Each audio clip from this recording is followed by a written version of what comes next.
এটা হচ্ছে আমাদের নবী, এটা হচ্ছে আমাদের সেই নবী।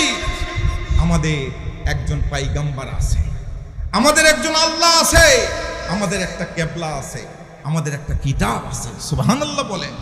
আর আমাদের সন্তানেরা ইয়াব্বা খায়, আমাদের সন্তানেরা ফেনসিডিল খায়। ও যুবক ভাইয়েরা, খুব কান খাড়া করে শুনে নেন।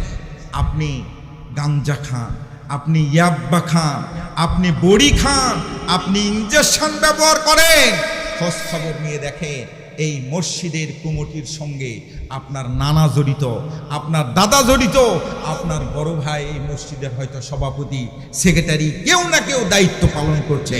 কথা বলেন ঠিক কিনা? সম্মানিত হাজরিন, আপনার পরিবারটা আপনাকে জান্নাতি করতে হবে ভাই, কেউ করে দিতে পারবে না। আপনার অনেক টাকা পয়সা আছে, আপনি সুন্দর টাইলস করা একটা বাড়ি তৈরি করতে পারবেন, কিন্তু সুন্দর পরিবার তৈরি করার জন্য এই কোরআনুল কারীম আস্তে করে আপনার পরিবারের মধ্যে ঢুকাতে হবে।